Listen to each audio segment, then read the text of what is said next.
हरे कृष्णा। जय श्री हरि। प्रिय भक्तजनों, आज बृहस्पतिवार के इस पावन और शुभ दिन पर आप सभी एक अत्यंत दुर्लभ और चमत्कारी कथा का श्रवण करने जा रहे हैं। यह कथा है देवताओं के गुरु, ज्ञान और सद्बुद्धि के दाता, करुणामय भगवान बृहस्पति देव की। यदि आपके जीवन में कोई बाधा है, आर्थिक संकट है, विवाह में विलंब है या संतान सुख की इच्छा है, तो यह कथा आपके लिए अत्यंत फलदायी सिद्ध हो सकती है। तो आइए अपने मन को शांत करें, श्रद्धा का दीपक प्रज्वलित करें और पूरे विश्वास के साथ इस दिव्य कथा का श्रवण करें। प्रेम से बोलिए बृहस्पति देव जी की जय। किसी राज्य में एक प्रतापी और दानी राजा राज्य किया करता था। वह गरीबों और ब्राह्मणों की सहायता किया करता था। यह बात उसकी रानी को अच्छी नहीं लगती थी। वह ना ही गरीबों को दान देती, ना ही भगवान की पूजा करती थी और राजा को भी दान देने से मना कर दिया करती थी। एक दिन राजा शिकार खेलने वन को गए हुए थे, तो रानी महल में अकेली थी।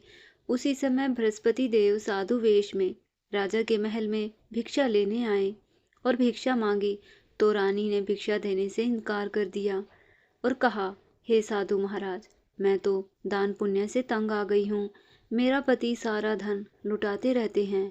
मेरी इच्छा है कि हमारा धन नष्ट हो जाए, फिर ना रहेगा बांस, ना बजेगी बांसुरी। साधु ने कहा, देवी तुम तो बड़ी विचित्र हो। धन संतान तो सभी चाहते हैं, पुत्र और लक्ष्मी तो पापी के घर भी होने चाहिए।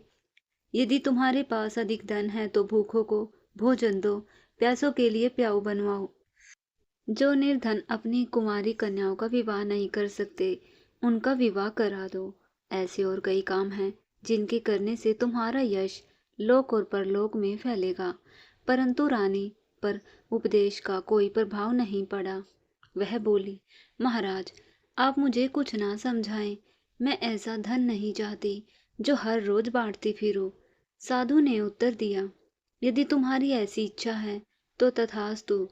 तुम ऐसा करना कि बृहस्पतिवार को घर लीपकर पीले मिट्टी से अपना सिर धोकर स्नान करना, भट्ठी पर कपड़े धोना।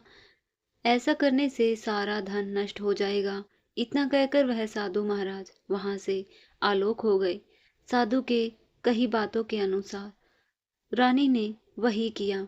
3 बृहस्पतिवार ही बीते थे कि उसकी समस्त धन संपत्ति नष्ट हो गई। भोजन के लिए राजा का परिवार तरसने लगा। तब एक दिन राजा ने रानी से कहा कि हे रानी, तुम यहीं रहो, मैं दूसरे देश को जाता हूँ, क्योंकि यहाँ पर सभी लोग मुझे जानते हैं, इसलिए मैं छोटा कार्य नहीं कर सकता। ऐसा कहकर राजा परदेश चला गया। वहां जंगल से लकड़ी काट कर लाता, शहर में बेचता। इस तरह अपना जीवन व्यतीत करने लगा। इधर राजा के प्रदेश जाते ही रानी और दासी दुखी रहने लगी। एक बार जब रानी और दासी 7 दिन तक बिना भोजन के रहना पड़ा, तो रानी ने अपनी दासी से कहा कि दासी, पास के नगर में मेरी बहन रहती है, बड़ी धनवान है। तू उसके पास जा और कुछ लेकर आ, ताकि थोड़ा गुजर बसर हो सके। रानी दासी की बहन के पास गई। उस दिन गुरुवार था। रानी की बहन उस समय बृहस्पतिवार व्रत की कथा सुन रही थी। दासी ने रानी की बहन को अपनी रानी का संदेश दिया, लेकिन रानी की बड़ी बहन ने कोई उत्तर नहीं दिया। जब दासी को रानी की बहन से कोई उत्तर ना मिला, तो वह दुखी हुई। उसे क्रोध भी आया। दासी ने वापस आकर रानी को सारी बात बता दी। सुनकर रानी ने अपने भाग्य को कोसा। उधर रानी की बहन ने सोचा कि मेरी बहन की दासी आई थी, परंतु मैं उससे नहीं बोली, इससे वह बहुत दुखी हुई होगी। कथा सुनकर पूजन समाप्त करके अपनी बहन के घर गई और कहने लगी, हे बहन, मैं बृहस्पतिवार का व्रत कर रही थी। तुम्हारी दासी मेरे घर आई थी, परंतु जब तक कथा होती है तब तक ना तो उठते हैं ना ही बोलते हैं, इसलिए मैं नहीं बोली। कहो दासी क्यों गई थी? रानी बोली, बहन तुमसे क्या छिपाऊं, हमारे घर में खाने तक को अनाज नहीं था। ऐसा कहते कहते रानी की आंखें भर आई। उसने दासी समेत पिछले 7 दिनों से भूखे रहने की बात अपनी बहन को बताई। रानी की बहन बोली, देखो बहन, भगवान बृहस्पति सबकी मनोकामना पूर्ण करते हैं। देखो शायद तुम्हारे घर में अनाज रखा हो। पहले तो रानी को विश्वास नहीं हुआ, पर बहन के कहे अनुसार उसने अपनी दासी को अंदर भेजा तो उसे सचमुच अनाज से भरा एक घड़ा मिल गया। यह देखकर दासी बड़ी हैरान हुई। दासी रानी से कहने लगी, हे रानी, जब हमको भोजन नहीं मिलता तो हम व्रत ही तो करते हैं, इसलिए क्यों न इनसे व्रत और कथा की विधि पूछ ली जाए ताकि हम भी व्रत कर सके। तब रानी ने अपनी बहन से बृहस्पतिवार व्रत के बारे में पूछा। उसकी बहन ने बताया, बृहस्पतिवार के व्रत में चने की दाल और मुनक्का से भगवान विष्णु का केले की जड़ में पूजन करें और दीपक जलाएं, कथा सुने, पीला भोजन करें। इससे बृहस्पति देव प्रसन्न होते हैं। व्रत और पूजन विधि बताकर रानी की बहन अपने घर आ गई। 7 दिन के बाद जब गुरुवार आया तो रानी और दासी ने व्रत रखा। गुड़साल में जाकर चना और गुड़ ले आई। फिर उसने केले की जड़ और भगवान विष्णु का पूजन किया। अब पीला भोजन कहाँ से आए, इस बात को लेकर दोनों दुखी थी। क्योंकि उन्होंने व्रत रखा था, इसलिए बृहस्पति देव उनसे प्रसन्न थे। वे एक साधारण व्यक्ति का रूप धारण करके 2 थालों में सुंदर पीला भोजन दासी को दे गए। भोजन पाकर दासी प्रसन्न हुई। फिर रानी के साथ मिलकर भोजन ग्रहण किया। उसके बाद वे सभी गुरुवार को व्रत और पूजन करने लगी। बृहस्पति भगवान की कृपा से उसके पास फिर से धन संपत्ति आ गई, परंतु रानी फिर से पहले की तरह आलस्य करने लगी। तब दासी बोली, देखो रानी, तुम पहले भी इस प्रकार आलस्य करती थी। तुम्हें धन रखने में कष्ट होता था, इस कारण सभी धन नष्ट हो गया। अब जब बृहस्पति भगवान की कृपा से धन मिला है तो तुम्हें फिर से आलस्य होता है। रानी को समझाते हुए दासी कहती है कि बड़ी मुसीबतों के बाद हमने यह धन पाया है। हमें दान पुण्य करना चाहिए, भूखे मनुष्यों को भोजन कराना चाहिए, धन को शुभ कार्यों में खर्च करना चाहिए, जिससे तुम्हारे कुल का यश बढ़ेगा और स्वर्ग की प्राप्ति होगी और पितृ प्रसन्न होंगे। दासी की बात मानकर रानी अपना धन शुभ कार्यों में खर्च करने लगी, जिससे नगर में उसका यश फैलने लगा। उधर एक दिन राजा दुखी होकर जंगल में एक पेड़ के नीचे आसन जमा कर बैठ गया। अपनी दशा को याद करके व्याकुल हो गया। बृहस्पतिवार का दिन था। उसने देखा कि निर्जन वन में एक साधु प्रकट हुए। साधु वेश में स्वयं भगवान बृहस्पति देव थे। लकड़हारे के सामने आकर बोले, हे लकड़हारे, तुम सुनसान जंगल में इतना चिंता मगन क्यों बैठे हो? लकड़हारे ने दोनों हाथ जोड़कर प्रणाम किया और उत्तर दिया, महात्मा जी, आप सब कुछ जानते हैं, मैं क्या कहूँ। कहकर वह रोने लगा और साधु को अपनी आत्मकथा सुनाई। महात्मा जी ने कहा, तुम्हारी स्त्री ने बृहस्पतिवार के दिन बृहस्पति भगवान का निरादर किया है, जिसके कारण रुष्ट होकर उन्होंने तुम्हारी यह दशा कर दी।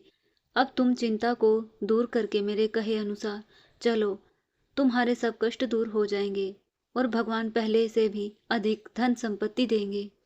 तुम बृहस्पति के दिन कथा किया करो।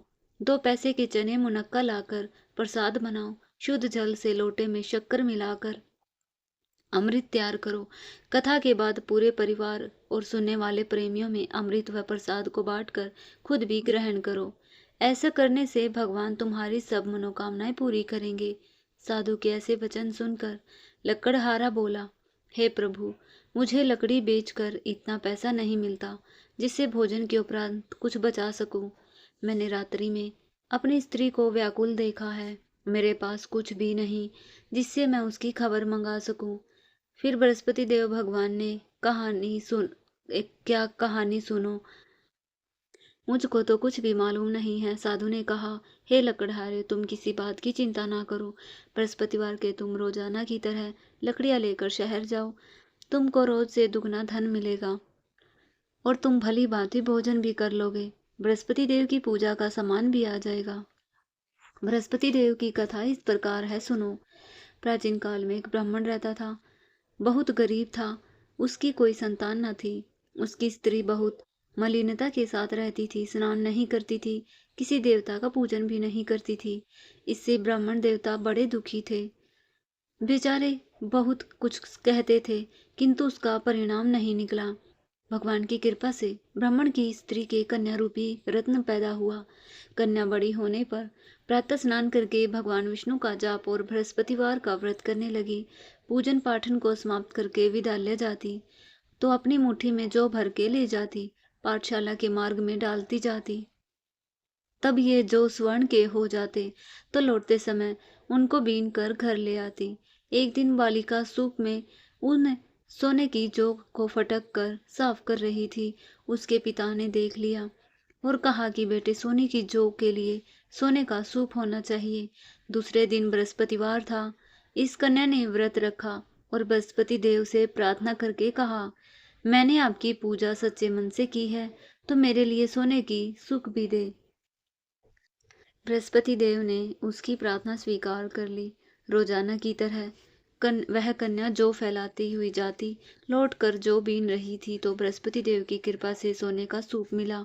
उसे घर ले आए और जौ साफ करने लगी, परंतु उसकी माँ का वही ढंग रहा। एक दिन की बात है, वह कन्या सोने के सूप में जौ साफ कर रही थी। उस समय शहर का राजपुत्र वहां से होकर निकला।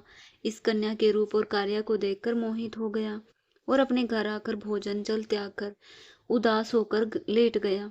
राजा को इस बात का पता लगा तो अपने मंत्री के साथ उनके पास गए और बोले, हे बेटा, तुम्हें किस बात का कष्ट है? क्या किसी ने तुम्हारा अपमान किया है? राजकुमार ने बातें सुनी तो वह बोला, मुझे आपकी कृपा से किसी बात का दुख नहीं, किंतु मेरा अपमान नहीं किया गया है, परंतु मैं उस लड़की से विवाह करना चाहता हूँ जो सोने के सूप में जो साफ कर रही थी। सुनकर राजा आश्चर्य में पड़ गया। हे बेटा, इस तरह की कन्या का पता तुम ही लगाओ, मैं उसके साथ तुम्हारा विवाह करा दूंगा। राजकुमार ने उस लड़की के घर का पता बताया। तब मंत्री उस लड़की के घर गए, ब्राह्मण देवता को हाल बताया। राजकुमार के साथ अपनी कन्या का विवाह करने के लिए ब्राह्मण देवता तैयार हो गए। विधि विधान के अनुसार कन्या का विवाह राजकुमार के साथ हो गया। कन्या के घर से जाते ही पहले की बात ही ब्राह्मण देवता के घर में गरीबी का निवास हो गया। भोजन के लिए भी अन्न बड़ी मुश्किल से मिलता था। दुखी होकर ब्राह्मण देवता अपनी पुत्री के पास गया। बेटी ने पिता की दुखी अवस्था को देखकर अपनी माँ का हाल पूछा। तब ब्राह्मण ने सभी हाल कहा। कन्या ने बहुत सा धन देकर पिता को विदा किया। ब्राह्मण का कुछ समय बाद सुखपूर्वक जीवन बीता, लेकिन उसके बाद फिर वही हाल हो गया। ब्राह्मण फिर अपनी कन्या के यहाँ गया। सारा हाल कहा तो लड़की बोली, पिताजी, आप माताजी को यहाँ ले आओ, मैं उन्हें विधि बता दूंगी जिससे उनकी गरीबी दूर हो जाए। तो ब्राह्मण देवता अपनी पत्नी को लेकर पहुंचे। वह रानी अपनी माँ को समझाने लगी, हे माँ, तुम प्रातःकाल स्नान आदि करके भगवान विष्णु का पूजन करो तो सब दरिद्रता दूर हो जाएगी। परंतु उसकी माँ ने एक बात नहीं मानी। प्रातःकाल उठकर अपनी पुत्री के बच्चों की झूठन को खा लिया। इससे उसकी पुत्री को बहुत गुस्सा आया। उसने एक रात को एक कोठरी के से सारा सामान निकाल दिया और अपनी माँ को उसमें बंद कर दिया। उसमें से उसे प्रातः उसे निकाला गया तो स्नान आदि करा के पूजा पाठ कराया तो उसकी माँ की बुद्धि ठीक हो गई। इसके बाद नियम से पूजा पाठ करती, बृहस्पतिवार को व्रत रखने लगी। इस व्रत के प्रभाव से उसकी माँ और पिता बहुत धनवान और पुत्रवान हो गए और बृहस्पति देवता के प्रभाव से इस लोक के सुख भोग कर अंत में स्वर्ग को प्राप्त हुए। इस तरह कहानी कहकर साधु देवता वहां से अंतर्ध्यान हो गए। समय बीतता गया। वही बृहस्पतिवार का दिन आया। लकड़हारा जंगल से लकड़ी काट कर शहर बेचने गया। उसे उस दिन से अधिक पैसा मिला। राजा ने चना गुड़ आदि लेकर गुरुवार का व्रत किया। उस दिन से उसके सभी कलेश दूर हो गए। परंतु जब दोबारा गुरुवार का दिन आ तो वह व्रत करना भूल गया। इस कारण बृहस्पति भगवान नाराज हो गए। उस दिन नगर के राजा ने विशाल यज्ञ का आयोजन किया था। शहर में घोषणा करा दी, जो मनुष्य अपने घर भोजन ना बनवाए, ना आग जलाए, समस्त जनता मेरे यहाँ भोजन करने आए। इस आज्ञा को जो ना मानेगा उसे फांसी दी जाएगी। इस तरह घोषणा नगर में फैला दी। राजा की आज्ञा के अनुसार शहर के सभी लोग भोजन करने आए, लेकिन लकड़हारा कुछ देर से पहुंचा। राजा उसको अपने साथ ले गया और ले जाकर भोजन करा रहे थे तो रानी की दृष्टि उस खूंटी पर पड़ी जिस पर उसका हार टंगा था। वह वहां नहीं दिखाई दिया। रानी ने निश्चय किया कि मेरा हार इस मनुष्य ने चुराया है। सिपाहियों को बुलाकर उसे कारगार में डलवा दिया। लकड़हारा कारगार में पड़ गया और बहुत दुखी होकर विचार करने लगा, न जाने कौन सा पूर्व जन्म के पाप मुझे मुझे यह दुख मिला है। और उसी साधु को याद करके रोने लगा। तो जो जंगल में मिला था, उसी समय तत्काल बृहस्पति देव साधु के रूप में आए और उसकी दशा को देखकर कहने लगे, हे मूर्ख, तूने बृहस्पति देव की कथा नहीं करी, इस कारण तुझे दुख मिला है। अब तू चिंता मत कर। बृहस्पतिवार के दिन कारगार के दरवाजे पर 4 पैसे पड़े मिलेंगे, उनसे तू बृहस्पति देव की पूजा करना, तेरे सभी कष्ट दूर हो जाएंगे। उसे फिर बृहस्पतिवार के दिन 4 पैसे मिले। लकड़हारे ने कथा कही। रात्रि को बृहस्पति देव ने नगर के राजा को स्वप्न में कहा, हे राजा, तुमने जिस आदमी को कारागार में बंद कर रखा है वह निर्दोष है, वह राजा है, उसे छोड़ देना। रानी का हार उसी खूंटी पर लटका है। बृहस्पति देव की आज्ञा के अनुसार प्रातःकाल राजा उठा और खूंटी पर हार देखकर लकड़हारे को बुलाकर क्षमा मांगी। लकड़हारे को योग्य सुंदर आभूषण देकर विदा किया। बृहस्पति देव की आज्ञा अनुसार वह अपने नगर को चल दिया। नगर में पहले से अधिक बाग, तालाब, कुएं आदि बन गई। राजा ने पूछा, यह किसका बाग और धर्मशाला है? नगर के लोग कहने लगे, यह सब रानी और बांदी के हैं। तो राजा को आश्चर्य हुआ और गुस्सा भी आया। रानी ने यह खबर सुनी कि राजा आ रहे हैं। उन्होंने दासी से कहा, हे दासी, देख, राजा हमको कितनी बुरी हालत में छोड़ गए थे। हमारी ऐसी हालत देखकर वह लौट न जाए, इसलिए तू दरवाजे पर खड़ी हो जा। आज्ञा के अनुसार दासी दरवाजे पर खड़ी हो गई। राजा गए तो उन्हें अपने साथ अंदर ले आई। तब राजा ने क्रोध में आकर रानी से पूछा, यह धन तुम्हें कैसे प्राप्त हुआ? तब उन्होंने कहा, हमें यह सब धन बृहस्पति देव के व्रत के प्रभाव से मिला है। राजा ने निश्चय किया कि 7 रोज बाद तो सभी बृहस्पति देव का पूजन करते हैं, परंतु मैं प्रतिदिन में 3 बार कहानी और रोज व्रत किया करूंगा। अब हर समय राजा के दुपट्टे में चने की दाल बंधी रहती, दिन में 3 बार कहानी कहते। एक रोज राजा ने विचार किया कि चलो बहन के यहाँ चलते हैं। निश्चय किया। राजा घोड़े पर सवार होकर अपनी बहन के पास चलने लगा। रास्ते में उसने देखा कुछ आदमी मुर्दे को ले जा रहे हैं। उसने उन्हें रोककर राजा कहने लगा, अरे भाइयों, बृहस्पति देव की कथा सुन लो। वे बोले, हमारा तो आदमी मर गया है, इसको अपनी कथा की पड़ी है। तभी उसमें से कुछ आदमी ने कहा कि हम सुन लेंगे। राजा ने दाल निकाली, कथा कही। आधी ही हुई थी कि मुर्दा हिलने लग गया। जब कथा समाप्त हो गई तो राम राम करके मनुष्य उठ खड़ा हुआ। आगे मार्ग में किसान खेत में हल चला रहा था। उसे देखकर, अरे भैया, तुम मेरी बृहस्पतिवार की कथा सुन लो। किसान बोला, जब तक मैं तेरी कथा सुनूंगा तब तक 4 हरिया जोत लूंगा।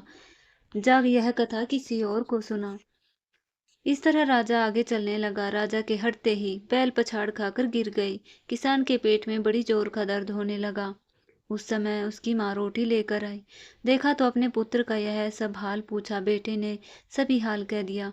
बुढ़िया दौड़ी दौड़ी घुड़सवार के पास आई, बोली, मैं तेरी कथा सुनूंगी, तू अपनी कथा मेरे खेत पर चलकर ही कहना। राजा ने बुढ़िया के खेत पर जाकर कथा कही। सुनते ही बैल उठकर खड़े हो गए। किसान के पेट का दर्द भी बंद हो गया। राजा अपनी बहन के घर गया।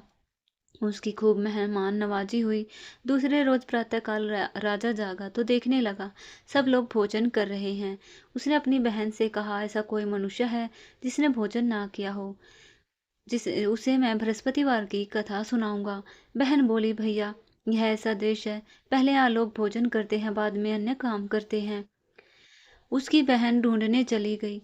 अंतः वह एक कुम्हार के घर गई जिसका लकड़हारा बीमार था। उसे मालूम था कि उनके यहाँ 3 रोज से किसी ने भोजन नहीं किया। रानी ने अपने भाई की कथा सुनने के लिए कुम्हार से कहा। वह तैयार हो गया। राजा ने जाकर बृहस्पतिवार की कथा कही, जिसे सुनकर लड़का ठीक हो गया। अब तो राजा की प्रशंसा होने लगी। उसकी बहन ने कहा कि भाई, हम अपने घर को जाएंगे, तुम भी तैयार हो जाओ। राजा की बहन ने अपनी सास से कहा तो सास ने कहा, हाँ, तू चली जा, लेकिन अपने लड़कों को मत ले जाना, क्योंकि तेरे भाई की कोई औलाद नहीं है। बहन ने अपने भैया से कहा, भैया, मैं तो चलूंगी पर कोई बालक नहीं चलेगा। बड़े दुखी मन से राजा अपने नगर को लौट गया। राजा ने अपनी रानी से कहा, हम निर्वंशी है, हमारा मुख देखने का धर्म नहीं है, भोजन आदि नहीं किया है। रानी बोली, हे प्रभु बृहस्पति देव, हमने सब कुछ दिया है, हमें औलाद अवश्य देंगे। उसी रात को भगवान बृहस्पति देव ने राजा से स्वप्न में कहा, हे राजा उठो, सोच त्यागो, तो तेरी रानी गर्भ से है। राजा यह बात जानकर खुश हुआ। 9वें महीने में उसे एक सुंदर पुत्र की प्राप्ति हुई। राजा बोला, हे रानी, स्त्री बिना भोजन के रह सकती है, पर बिना कहे नहीं रह सकती। मेरी बहन आएगी, तुम मुझसे कुछ मत कहना। रानी ने सुनकर हाँ कर दिया।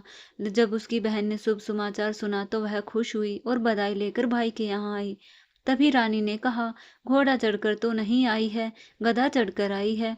राजा की बहन बोली, भाभी मैं इस प्रकार न कहती तो तुम्हें औलाद कैसे मिलती। बृहस्पति देव ऐसे ही हैं, जैसी जिनकी मन में कामनाएं हैं सभी को पूर्ण करते हैं।